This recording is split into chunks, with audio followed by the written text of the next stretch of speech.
Hey everyone, today I just wanted to talk about a couple of random topics I've had on my mind in part one of a I don't know how many part series called Fixing Destiny. First, I want to talk about doors, then I want to talk about the Will of Crota strike, but we'll start with doors. Doors are seemingly absent in Destiny besides the Vault of Glass, and as a result it causes a lot of issues with cheesing. I'm more than willing to bet that the Nightfall is not really supposed to be soloable. The burn modifiers don't really help. However, what really confuses me is that Bungie has backup plans in place for people who abuse these lack of doors, but they're really not enough. So they know the issues exist, but nothing has changed for a few months now. Let's name a couple of examples. Summoning pits.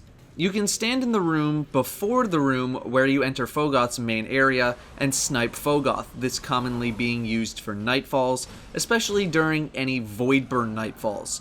The game spawns a bunch of wizards, knights, and a hive shrieker as a deterrent for people standing in spots they shouldn't be standing, this normally being triggered when people are standing on the upper platforms in the Fogoth room, but also triggers when people hide in the back room.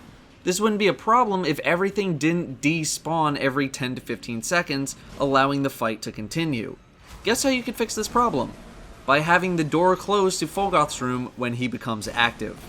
The Nexus. You can stand at the very top and snipe all of the Minotaurs, 6 in total, to trigger the start of the fight. A Minotaur will spawn in the doorway and approach you, but this Minotaur is taken out with somewhat significant ease if it's a non-void nightfall. Guess how you can fix this problem? By having a door close when Sekrion is summoned. What really confuses me is that they seem to have this whole door situation completely fine in the Gorgon area of Vault of Glass. When you're getting one of the chests, the door will close if you aggro a Gorgon and will reopen should you wipe. So unless there's something else at play here, I don't see why other doors couldn't close when starting certain engagements. For all the bugs that Vault of Glass had, I never saw the Gorgon area bug out in regards to the door to the chest.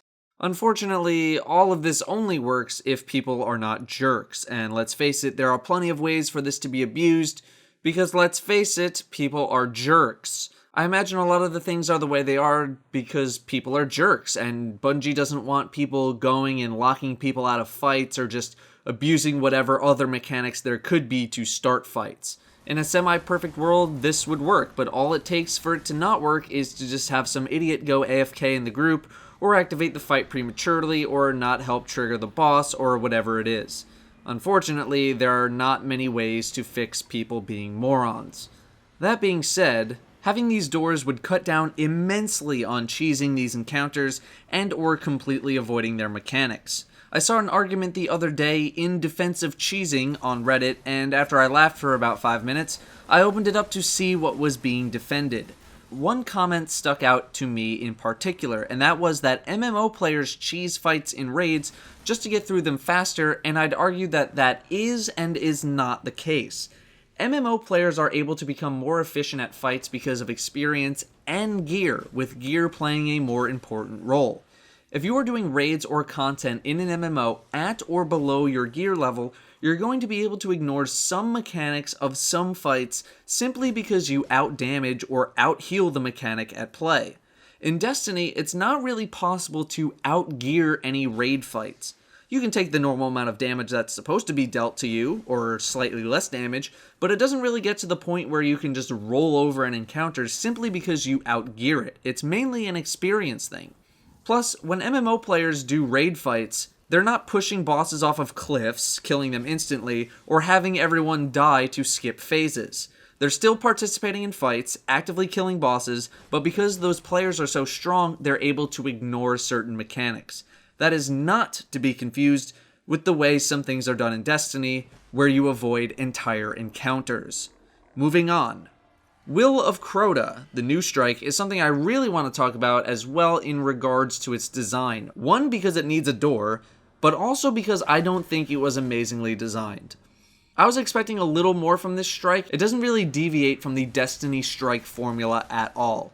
First off, Omnigul is a huge bullet sponge by herself.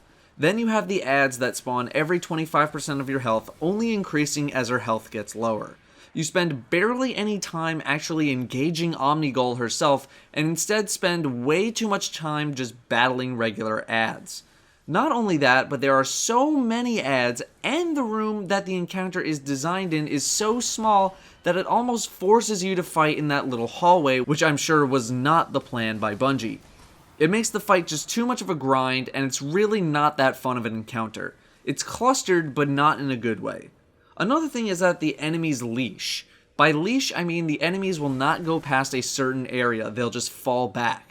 Why the hell that's a thing in this fight of all fights is something that I will never get. So what could we possibly do to make this fight a different fight? Well, the first thing we could do is add a door. That would actually keep you in the room that you're supposed to fight in. However, that might make the fight too hard for a strike. Now, for those of you who played the Dark Below story missions, you might have noticed the vestige zones, or vestige zones, however you want to say them, those green fields on the ground that deal damage to you. Yet these zones are not in the strike at all, but they're in literally everything else. I thought the Urn of Sacrifice quest was great because it planted so many of those zones on the ground that you had to be really quick on your feet. Yet the strike does not have these zones, and given that the space would work so well with them, I wonder why they aren't there. With my grand total of 0 hours of experience in game design and development in my pocket, here's how I think the fight should work.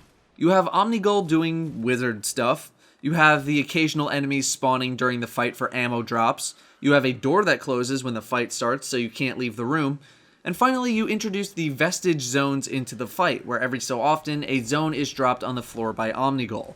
This would act as an enrage timer, meaning if you don't manage to kill Omnigul fast enough, the vestige zones would overwhelm you. There would need to be something in place to make sure that people couldn't stand on pillars and boxes and stuff to avoid those zones, or at least a deterrent, possibly having Omnigul be more aggressive with her poison cloud against players who haven't suffered any damage from a vestige zone recently.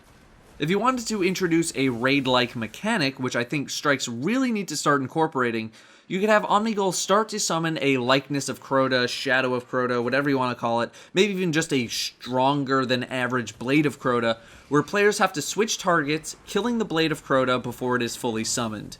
This would happen every 25% of her health. It would spawn in a random location, so you would need to go find the summoning every single time. I wanted to do something where you'd need to stop both Omnigul from summoning and the blade of Crota from summoning, but I don't think that makes sense, because if you stop Omnigul, then the thing never spawns, and if you stop the blade from being summoned, then who cares if Omnigul goes uninterrupted. Anyway, if it is fully summoned, then it restores all of its health and it starts chasing you until you kill it. If we wanted to get crazy, then we could have it act like the Fist of Crota, who is able to use the sword's super ability and gave you the Dark Burden debuff until you killed it. Then, we'll get even crazier. You could have each of the blades of Crota drop swords, and the final 25% of the boss's health would be a damage race as Omnigul spams vestige zones everywhere, acting like a soft enrage. You'd obviously need the slow trickle of enemies for ammo purposes. That is how I'd think about starting to redesign the Will of Crota fight. It's a little bit less bullet spongy, it's a bit of a shorter fight, but it's a much more active fight. It's more focused on fighting Omnigul herself, and it makes it actually feel like you're fighting a boss. I realize Omnigul's whole shtick is to summon tons and tons of enemies, but I don't think it translates well to the actual encounter. The way the encounter is right now is too passive, there's too many ads, and it just doesn't feel like a fun fight at all. Anyway guys, let me know your thoughts on that, let me know your thoughts on the redesign. Thank you all very much for watching, and I will see you next time.